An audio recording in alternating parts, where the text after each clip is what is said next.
Sobat Islampedia, dunia semakin lucu. Di saat orang-orang kebanyakan ingin tampil muda dan segar, kini justru viral video-video pengguna media sosial yang penasaran dengan wajah mereka di masa tua nanti.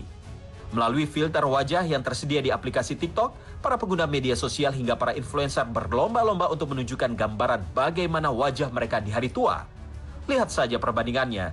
Pada bagian sisi bawah layar tampak wajah mereka saat proses perekaman masih segar tanpa kerutan.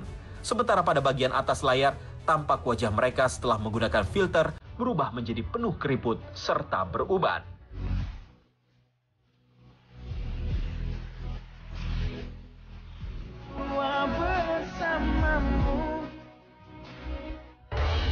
Fitur ini langsung menjadi perbincangan hangat di jagat media sosial. Sebab selain unik dan menghibur, ternyata beberapa dari penggunanya justru merasa wajah tua yang ditampilkan menjadi sangat mirip dengan orang tua mereka. Alhasil, filter ini justru menimbulkan kesedihan karena rasa rindu yang tiba-tiba muncul.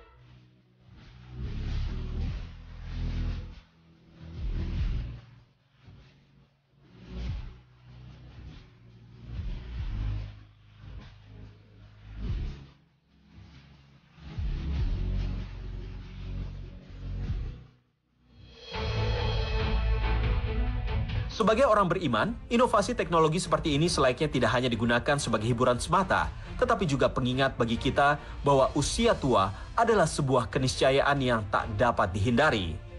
Maka, sudah sewajarnya umat Islam mempersiapkan bekal akhirat sejak dini. Sebagaimana dalam salah satu hadis yang diriwayatkan oleh Ibnu Abbas, Rasulullah SAW bersabda, "Manfaatkanlah 5 perkara sebelum datang 5 perkara. Waktu mudamu sebelum datang masa tuamu, waktu sehatmu sebelum datang waktu sakitmu, masa kayamu sebelum datang masa miskinmu, masa luangmu sebelum datang masa sibukmu, hidupmu sebelum datang matimu." Hadis riwayat Al-Hakim.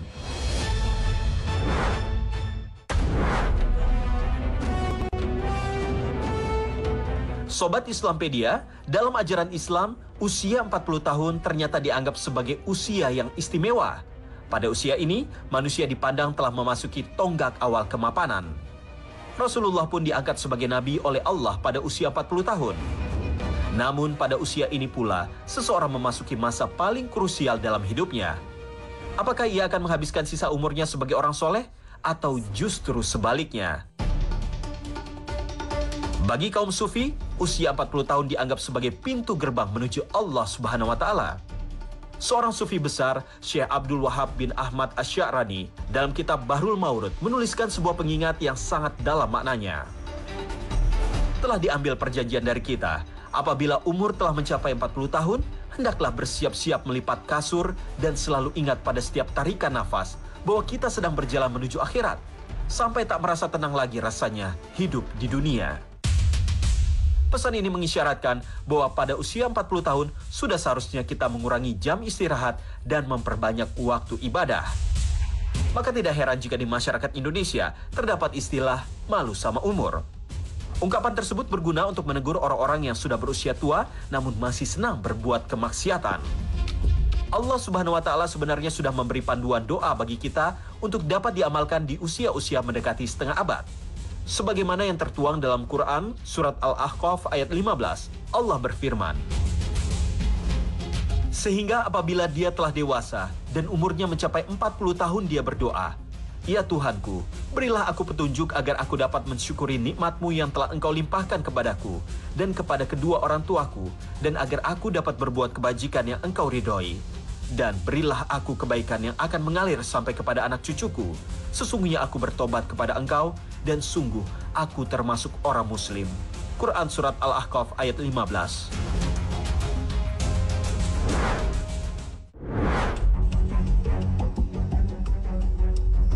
Sobat Islampedia, sebuah untold story terungkap bahwa Rasulullah SAW hingga di usia tuanya ternyata hanya memiliki sedikit uban.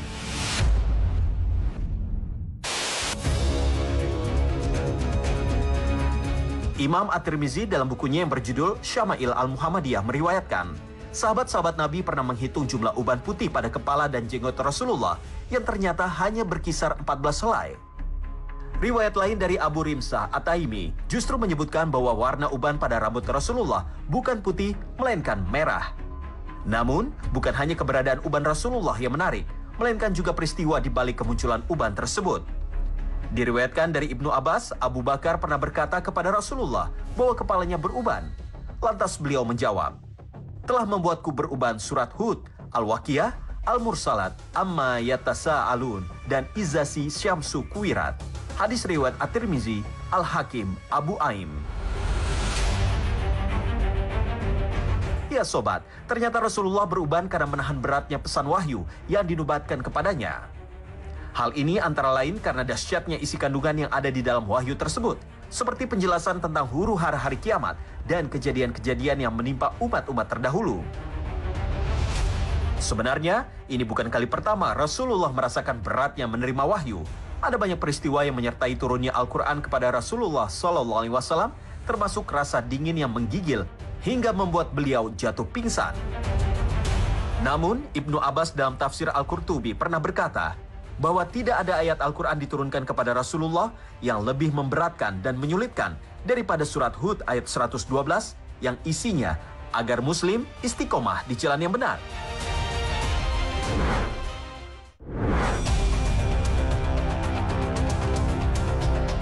Sobat Islampedia, tidak hanya akibat beratnya memikul tugas kenabian, ternyata misteri kemunculan uban juga pernah terjadi pada Sam bin Nuh ketika dibangkitkan oleh Nabi Isa.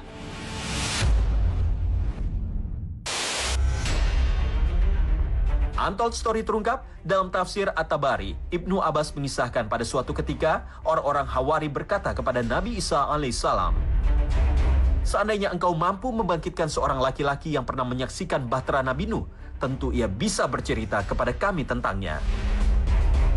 Nabi Isa alaihissalam pun pergi bersama mereka hingga sampai di lokasi yang diyakini merupakan makam putra Nabi Nuh alaihissalam, yakni Sam bin Nuh.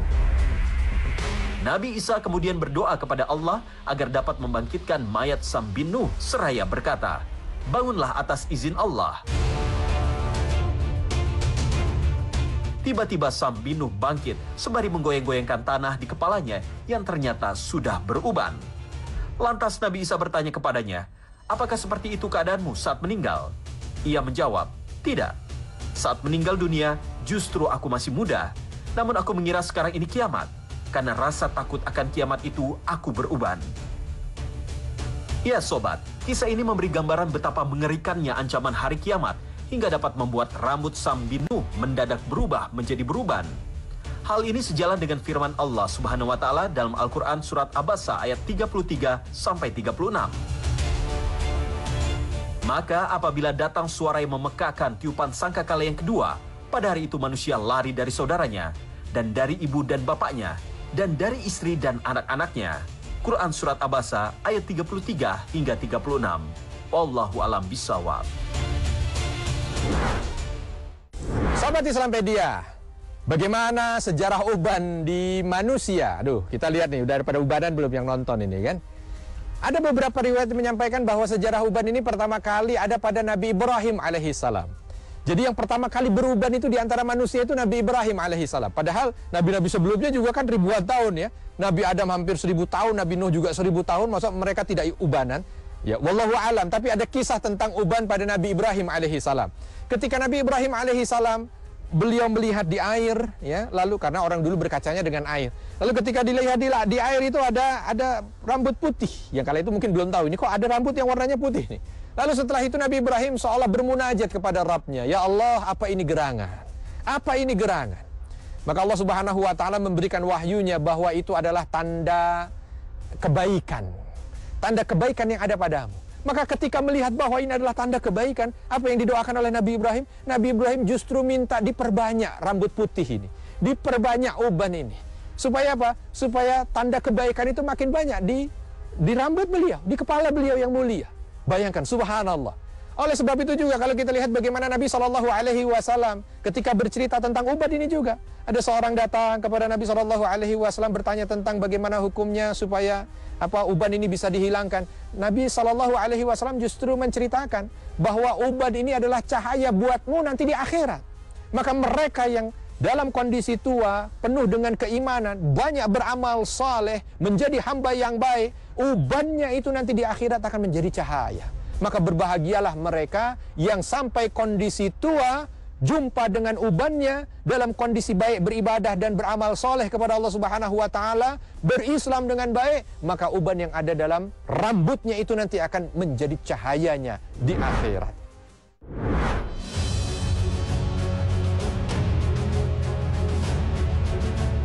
Sobat Islampedia, berdasarkan angka statistik yang diumumkan oleh Badan Riset dan Inovasi Nasional atau BRIN, angka harapan hidup di Indonesia pada tahun 2023 mengalami peningkatan.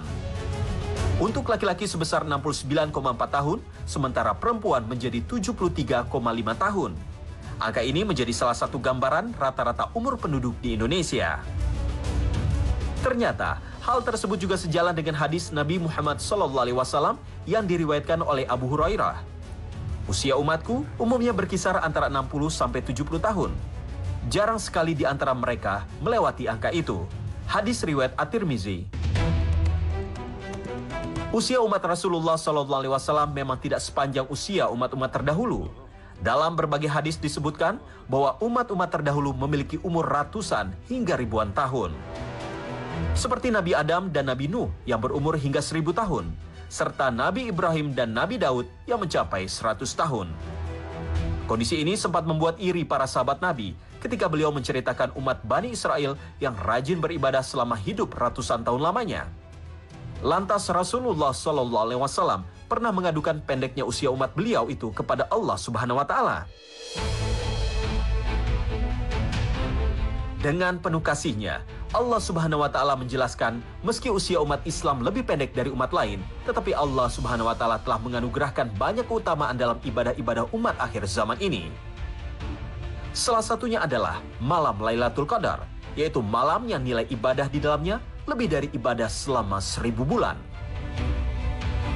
Dalam kitab At-Tasyir bi Syahril Jami'us Saghir, karya Abdur Rauf Al-Munawi, dikatakan bahwa Allah Subhanahu wa taala juga memuliakan umat Nabi Muhammad SAW dengan sedikit siksa dan hisab yang dapat menghalangi mereka dari masuk surga. Dari sana kemudian Rasulullah SAW bersabda, "Nahnul akhrunal awwalun," yang bermakna kami adalah umat akhir zaman yang awal masuk surga. Masya Allah.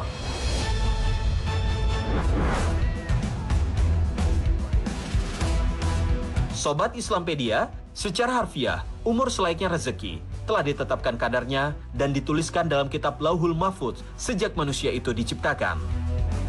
Maka ketika ajal menjemput seseorang, itu berarti rezekinya telah habis. Ajal juga tak dapat ditunda sedetik pun, sebagaimana tertuang dalam surat Al-A'raf ayat 34 dan An-Nahl ayat 61. Lantas, bagaimana dengan silaturahmi yang dikatakan dapat menambah rezeki dan memperpanjang umur?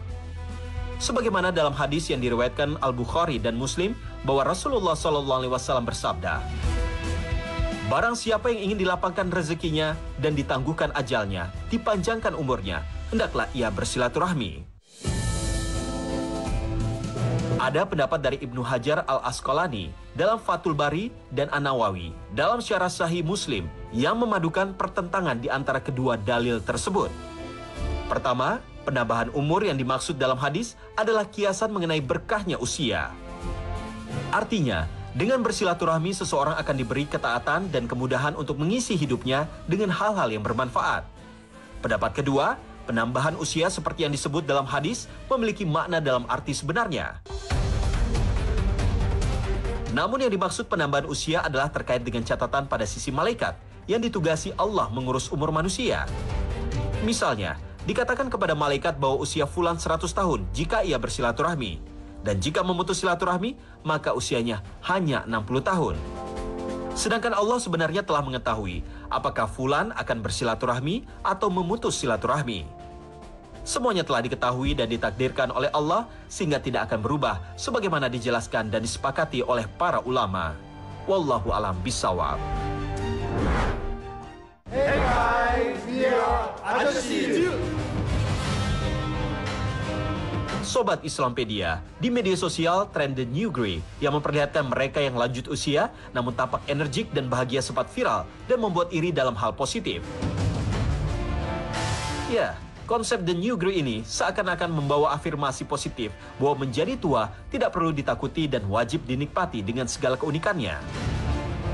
Menariknya, Islam ternyata sudah lebih dahulu memandang bahwa menjadi tua adalah hal yang indah dan membahagiakan. Uban, keriput di wajah, serta menurunnya penglihatan menjadi sebuah wujud undangan untuk mencapai usia di mana hari-hari akan diwarnai dengan cinta dan kasih sayang Allah Subhanahu wa taala dan juga orang di sekitar.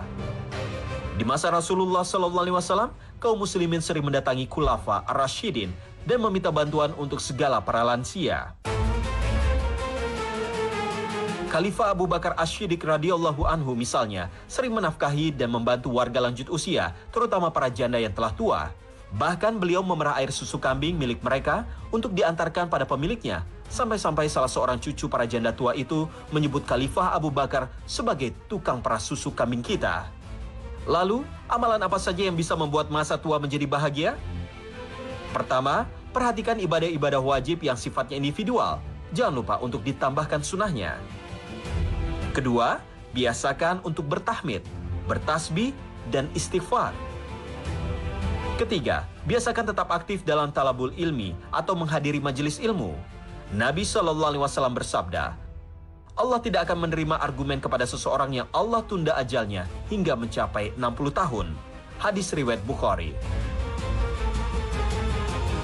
Keempat, jangan lupakan berpesan kepada anak-anak agar menjadi keturunan soleh dan soleha yang gemar mendoakan orang tua.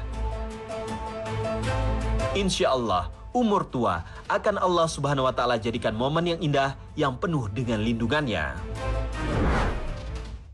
Sahabat Islampedia, Nabi SAW ada kisah menarik dengan seorang wanita tua yang penuh dengan uban.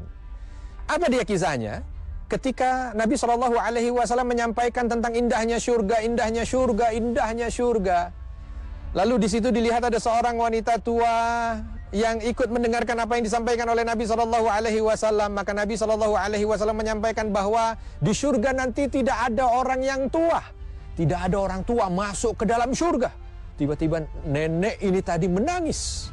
Lalu Nabi SAW datangi beliau. Wahai nenek, nanti di surga tidak ada orang tua masuk surga. Tidak ada orang tua di surga. Makin menjadi nangisnya. Tapi Nabi SAW mengatakan, karena semua yang tua di dunia ketika masuk ke dalam surga, maka dia dalam kondisi muda belia kembali. Kalau dia meninggal dunia dalam kondisi tua ketika dia di dunia, maka nanti ketika masuk ke dalam surga, kembali muda, segar, bugar. Mendengar ini, sang nenek tadi mengangkat kepalanya dan nampak wajah cerianya keluar. Ternyata yang dimaksud oleh Nabi bukan berarti orang tua yang meninggal dalam kondisi tua tidak masuk surga, tidak. Ternyata orang yang ketika dia masuk ke dalam surga, maka dia akan dikondisikan jasadnya dalam kondisi muda belia. Dalam beberapa riwayat seperti posisi jasmani atau jasadnya Nabi Adam alaihissalam, situna dhira'an, 60 hasta. Berarti kurang lebih 30 meter nanti kita akan masuk ke dalam surga dalam posisi tubuh yang seperti itu. Oleh sebab itu bersyukur. Apapun kondisi fisik kita saat ini, ketika kita nanti masuk ke dalam surga, kita akan masuk surga dalam kondisi fisik yang terbaik.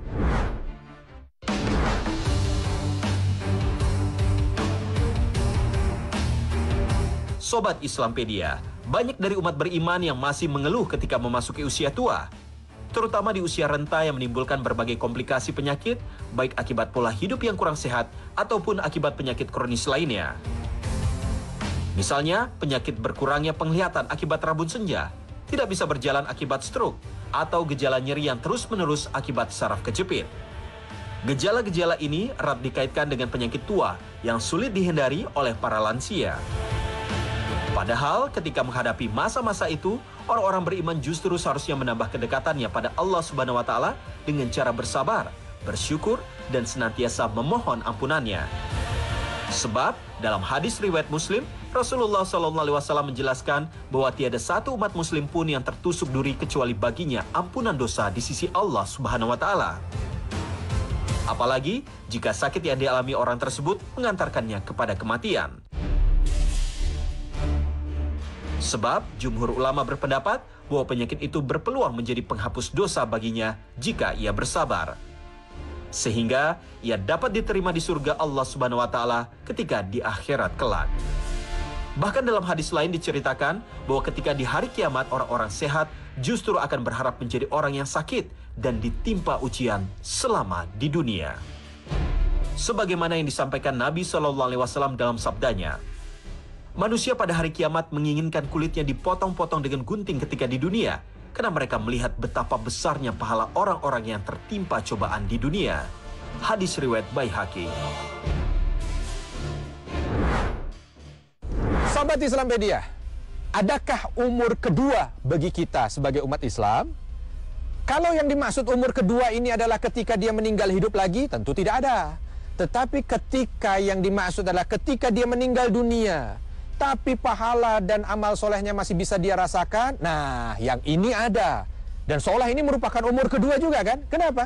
Karena orangnya sudah meninggal dunia, orangnya sudah di dalam kubur, tapi pahalanya tetap mengalir. Itulah yang disebut dengan amal jariyah.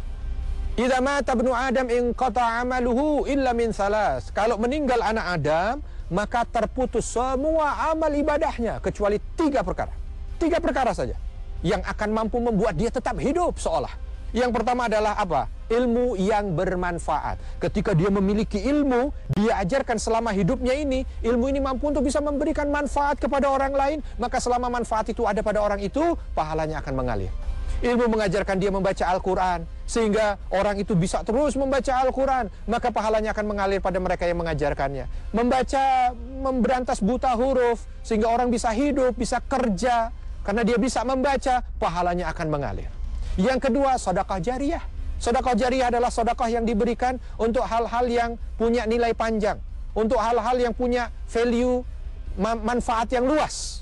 Contoh misalkan, untuk buat jalan, untuk menggali sumur, untuk buat masjid. Sehingga apa? Itu dimanfaatkan sedekah itu oleh orang banyak dan usianya bisa panjang. Maka itu disebut sedekah jariyah. Selama sedekah itu ada, pahalanya tetap mengalir pada yang memberikan, walau yang memberikan sudah meninggal dunia. Dan yang ketiga adalah anak soleh yang mendoakannya. Maka ketika seseorang itu memiliki putra dan putri yang soleh dan solehah, dan putra putri ini mendoakannya, doa itu akan sampai di kuburnya, dan itu akan seolah menambah usianya. Kenapa? Walau dia meninggal dunia, pahalanya akan tetap mengalir padanya. Cerdas beragama dengan Islampedia.